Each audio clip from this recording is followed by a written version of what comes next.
En este capítulo de la serie Tarot y Arte vamos a hablar sobre la carta del mago, el arcano número 1. Con él comienza nuestro camino, el camino del héroe. Pero también el 1 tiene la simbología de lo absoluto, la unidad que todo lo engloba. Anteriormente vimos el arcano del loco, que representa el impulso creativo.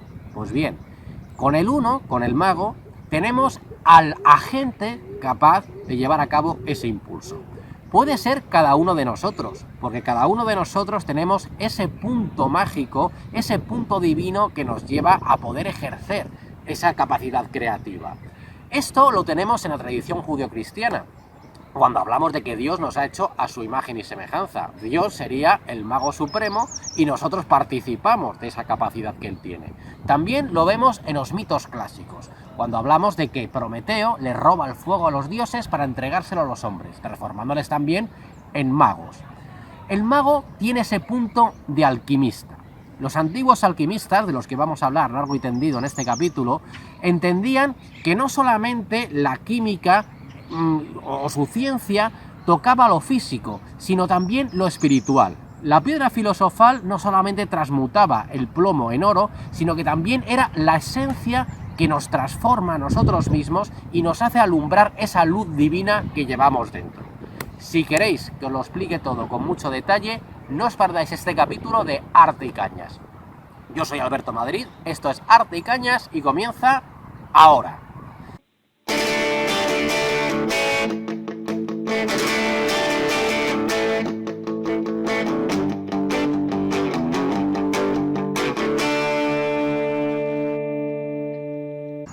El mago representa nuestra capacidad de manejar los elementos de la naturaleza, no solamente los que vemos, sino también los que no vemos, lo físico y lo metafísico. Pues bien, aquí tenemos al mago haciendo de las suyas, de pie frente a su mesa llena de cachivaches. No está en movimiento como el loco, pero aún así tiene un aire un tanto distraído.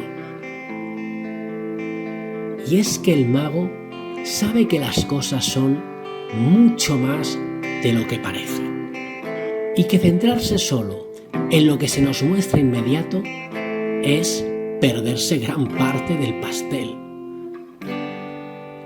Aquello que está más allá de lo que la mesa nos muestra en la carta, porque esta mesa es mucho más larga de lo que se deja ver. Es importante lo que vemos, pero también lo que intuimos y lo que sentimos, a pesar de que nuestros 5 sentidos no sean capaces de informarnos de su presencia. El mago lo sabe muy bien. Nos lo dice su sombrero, con la forma del infinito, de lo inaprensible. Un sombrero que se pierde también en el marco superior de la carta, conectando al mago con lo trascendente. La carta del mago es el número 1, la unidad, la totalidad que lo engloba todo, porque tanto lo que vemos como lo que no se deja ver forma parte de una única realidad, el todo. El 1 expresado por la carta y subrayado en el centro de la misma por ese círculo perfecto que sostiene el mago en su mano derecha. Como veis, la figura del mago tiene mucho de alquimista, y es que la alquimia y el tarot tienen muchísimo que ver.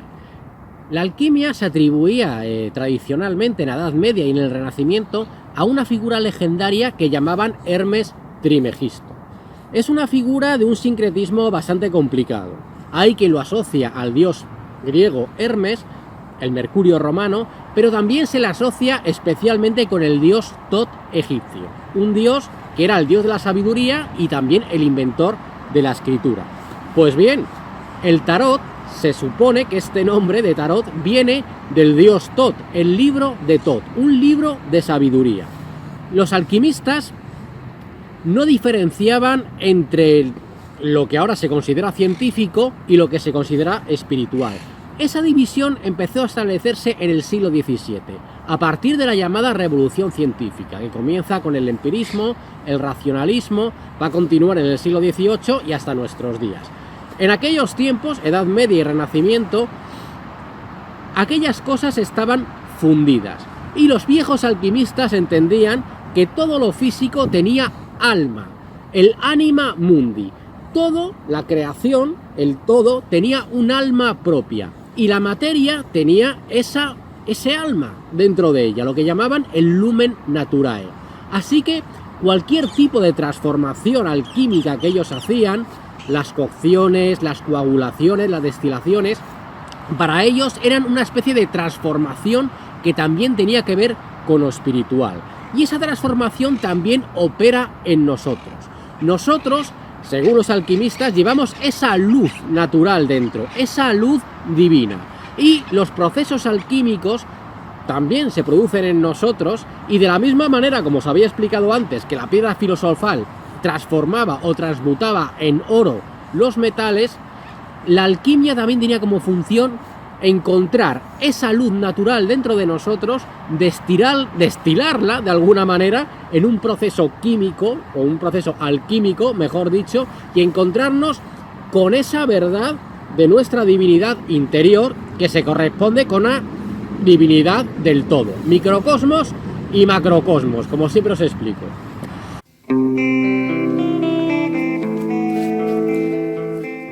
Así que para los alquimistas todo tenía alma, hasta los minerales. El cosmos en su totalidad estaba impregnado de ese anima mundi, que por supuesto también se manifiesta en nosotros mismos, en quienes la idea de llevar dentro un espíritu, una luz natural, es mucho más razonable que en los minerales. Pero la cosa no se quedaba ahí. Para ellos, el creador y la obra eran la misma cosa. La divinidad y el cosmos se identifican en la misma unidad. Menudo lío, pero ¿no es acaso exactamente eso lo que somos cada uno de nosotros? Nosotros somos el fruto de nuestras propias decisiones. Somos los creadores de nosotros mismos, de nuestra vida, de lo que somos. Obra y creador se funden en uno, en cada uno de nosotros. El mago, de pie frente a su mesa, nos muestra quiénes somos. Somos el mago, somos los responsables de nuestra propia realización, los que debemos llevar adelante ese proceso alquímico que nos revele nuestra naturaleza, nuestra identidad, limpia de polvo y paja. Así nos presenta el tarot al comienzo del camino, que representan sus 22 arcanos mayores.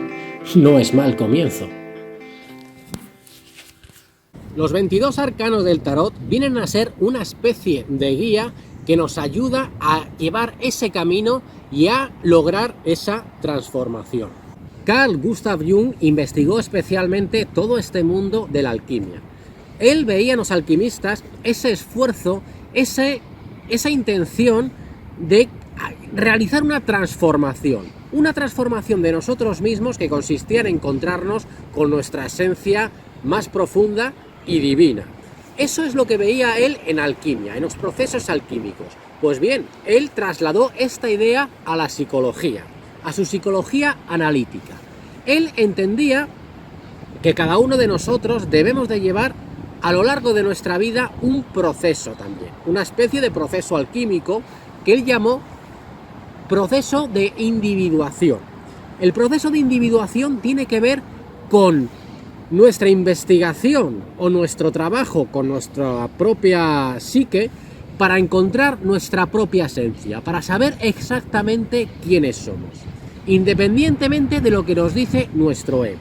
Para él, el ego y la conciencia es algo muy limitado, algo que está cuajado de los prejuicios, de la educación que nos han dado, algo que nos impide saber exactamente quiénes somos. Pues bien, en este proceso de individuación, lo que busca Jung es encontrarnos con lo que él llama el sí mismo. El sí mismo, que es algo que abarca mucho más que el yo, mucho más que la conciencia, que engloba también el mundo inconsciente, pero no solamente eso, no solamente engloba el mundo inconsciente, sino que también llega al conocimiento profundo de nuestra esencia.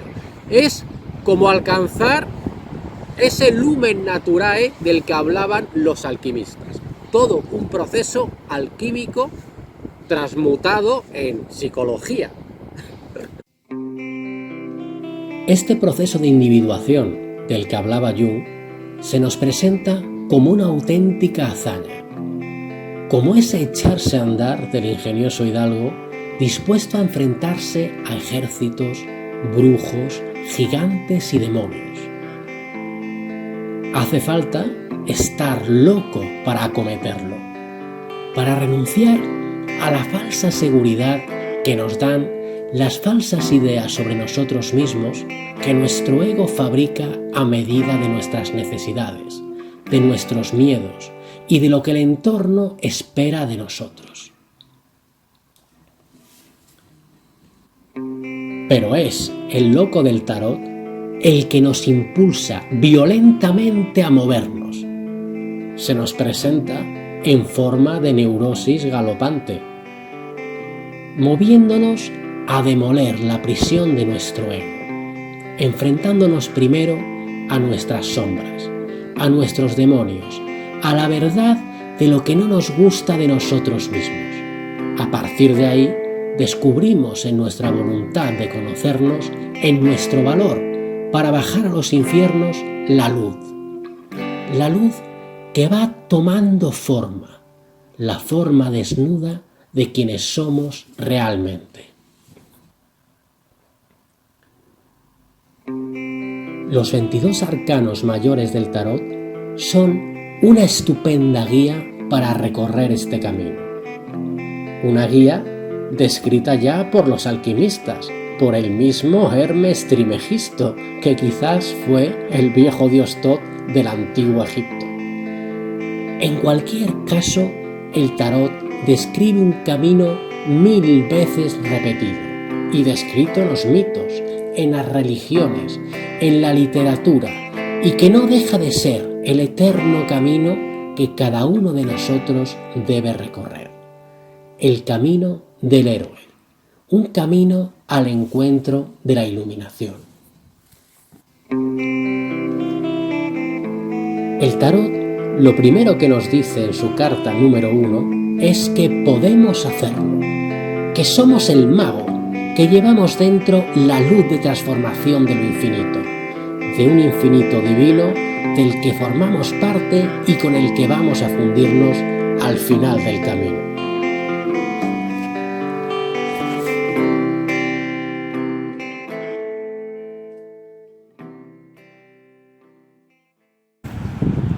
Bien, pues hasta aquí el mago. El mago viene a representar un principio activo, un principio de acción. La semana que viene vamos a pasar a la carta número 2, la sacerdotisa, que representa otro principio que es complementario al mago, un principio receptivo. La sacerdotisa tiene mucho que ver con la sabiduría, y ahí la vemos no en acción, sino reposada, sentada, captando, aprendiendo, asimilando como una esponja, transformando lo que ve y lo que percibe en auténtica sabiduría. No voy a explicar mucho más porque ya la semana que viene os lo contaré con mucho detalle como siempre. Así que hasta entonces con la sacerdotisa. Os espero.